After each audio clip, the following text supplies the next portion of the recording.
绝对不要低估大陆对中华民族伟大复兴的坚定决心。新世代要站出来，也是跟大陆的年轻人沟通。中国史观是螺旋，但是是上升。如果台湾人没有充分认知到这一点，随着老一辈的一直走，讲一下它就空了嘛。不是大陆人要喊打喊杀，是你民进党，是你台独在喊打喊杀。反过来指责人家道歉，只有两条路：第一个，我不放弃武力这个兜底的选项；但是第二个，我依然在追求和平道路上坚定不移。所以要有新一代的关键去推进。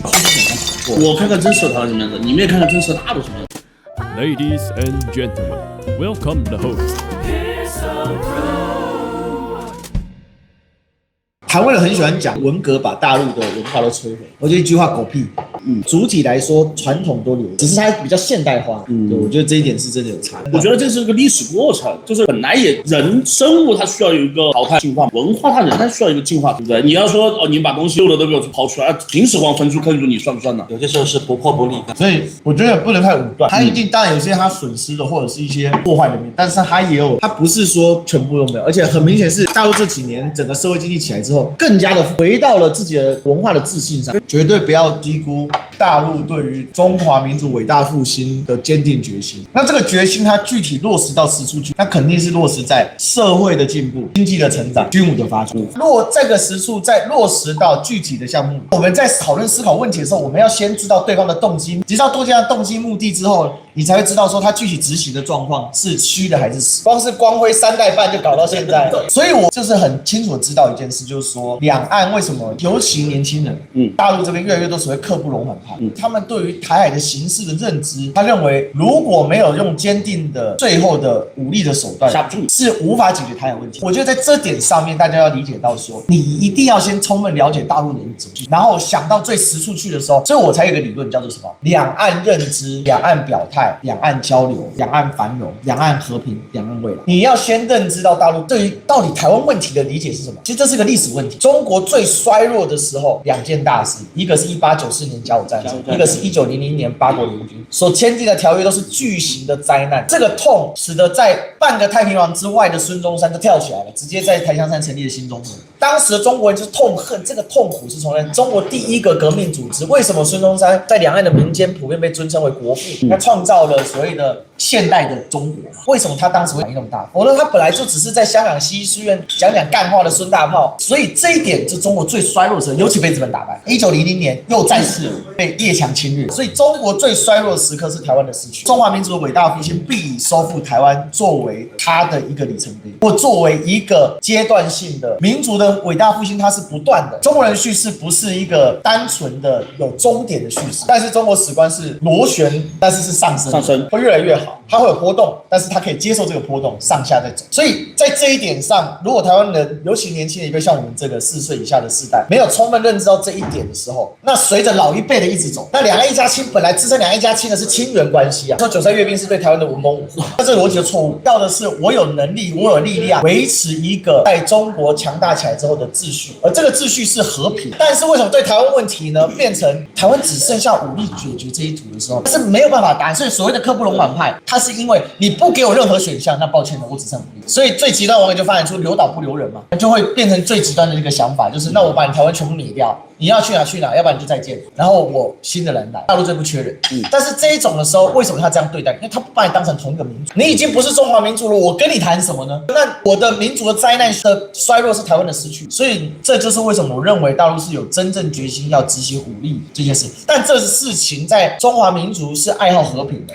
不是大陆人要喊打喊杀，是你民进党，是你台独在喊打喊杀，然后你反过来指责人家喊打喊杀。好，那抱歉，那只有两条路：第一个，我不放弃武力这个兜底的选项；但是第二个，我依然在追求和平道路上坚定不移。所以这时候就必须要有台湾人跳出来。这也是为什么我最近都说我反对蔡正元。蔡正元说两岸的武统责任在北京嘛，那事实上你就只当北京有个选项只有打你，他的结论就是统一只能武力，只能武统。那这就是限缩了老祖宗的智慧。今天两岸能够发展成这个态势，全世界上你找哪一个国家有？对，世界上那么多分裂国家，两德、两韩、两越、两也门，这么多分裂国家，最后都是武力。两德它不算武力，但是它是有特殊机缘。但是总归它是平和的。德国人做得到，为什么？华人做不到，或者中华儿女做不到。所以在这个思维之下，那不是拖，我们也知道时间很有压力，因为让民进党继续发展下去，这个事情不得了。所以才为什么今年2025年我下了一个很大的决心，就是走到第一线跟民进党对干。但是老实讲，真身心俱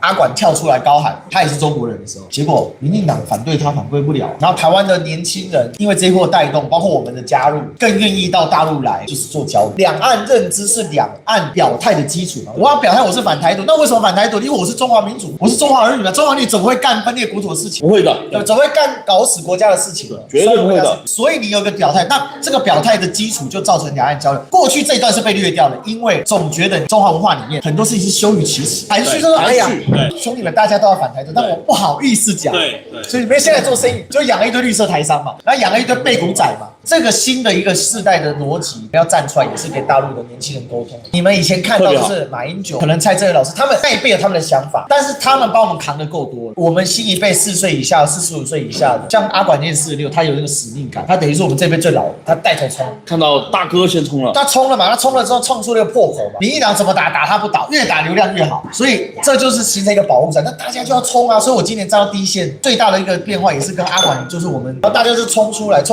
后，到大罢免一结束，我马上就收到了一件邀约嘛，我们就去了之后呢，还没回来，又更多的邀约又进来，包括这次成都的邀约，就觉得非常的好，因为大家期盼的是一个新局，不是退回马英九时期，对，也不是退回两岸对峙，也不是让民进党继续玩，而是有新的人。那这个力量要从民间找破口，因为毕竟台湾这个宪政问题，就是说他的选举是有窗口期，那25年就总不能25年马上变成下一个总统，或者换一个领导政党，不可能，他一定要等到下一次28年才选。但是问题卡在中间是，如果去搞台独，27年可能是一个无力的窗口，所以你要怎么跨过这个窗口？那这个时候就要靠台湾人的民间的力量，而民间力量最强悍的什么力量呢？就是台湾老百姓那个台商精神。阿管一个称号给叫做勇敢的台商。那这个台商不是说来大陆就只是赚钱哦，不是。我再讲一次，这叫互惠互利。台湾现在进口大陆东西多少啊？它有好多产品都被死亡交叉到，就台湾进口大陆的多，出口大陆的少。产品像我们的产品，手机啊什么都是在这里面，它其实它就是关键，就是说你怎么样去把这个结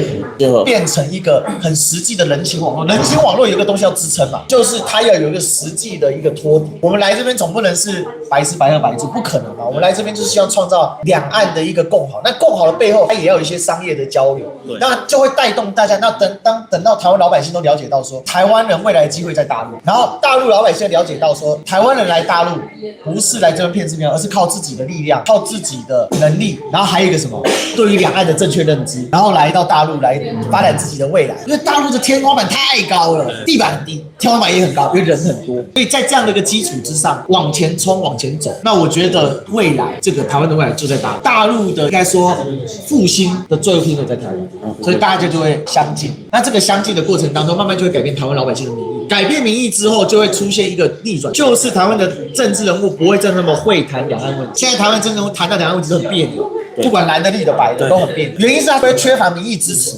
因为台湾是民选，那民选的特色就是老百姓说什么。可是当我们慢慢改变这些事情的时候，这事情就会有从根本的一个逻辑的改变。